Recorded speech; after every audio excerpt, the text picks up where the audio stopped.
Assalamualaikum warahmatullahi wabarakatuh. Perkenalkan, nama saya Zaliansa, NIM 2086305. Saya akan membahas materi minggu ke-10 dan 11 tentang mengetahui dan memahami relasi pemikiran, filsafat, dan pendidikan. Perkembangan olahraga zaman kemerdekaan dan Orde Baru. Proklamasi Negara Republik Indonesia pada tanggal 17 Agustus 1945 merupakan pintu gerbang terbukanya bangsa Indonesia dari penjajah. Peristiwa monumental tersebut merupakan babak baru dalam sejarah perkembangan negara Indonesia tercinta ini, termasuk babak baru dalam perkembangan olahraga Indonesia.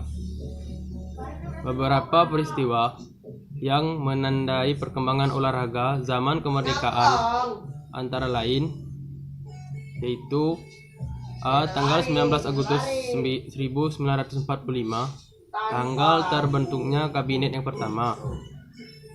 Dalam Kementerian Pendidikan dan Pengajaran diadakan suatu lembaga yang bertugas merencanakan dan melaksanakan urusan di bidang olahragaan di sekolah, yaitu Inspeksi Pendidikan Jasmani adalah organisasi yang di bawah Jawatan Pengajaran. Pada bulan September 1945, tentara Belanda mendampingi tentara sekutu atau Inggris masuk ke Indonesia, terutama Jakarta. Pada tahun 1947, PON mengadakan hubungan Pada tahun 1947, Polri mengadakan hubungan dengan Menteri Pembangunan dan Pemuda Wikana. 4. Pekan Olahraga Nasional atau PON. Pertama di Solo adalah pekan olahraga yang sangat berkesan dan merupakan tonggak sejarah keolahragaan yang penting bagi bangsa Indonesia yang baru merdeka.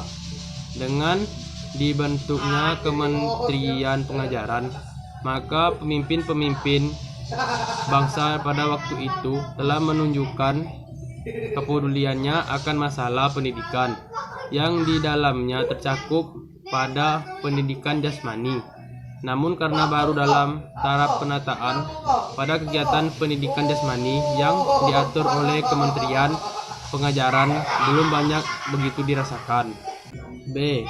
Perkembangan olahraga di sekolah dan masyarakat. Dalam sejarahnya, olahraga di Indonesia melaju sejalan dengan perkembangan masyarakat. Semula masyarakat Indonesia hidup dalam kelompok-kelompok sosial yang bersifat kesukaan ataupun kedaerahan, maka olahraga yang berkembang bersikap lokal dan terbatas penyelenggaraannya pada lingkungan sosial tertentu, sehingga olahraga tradisional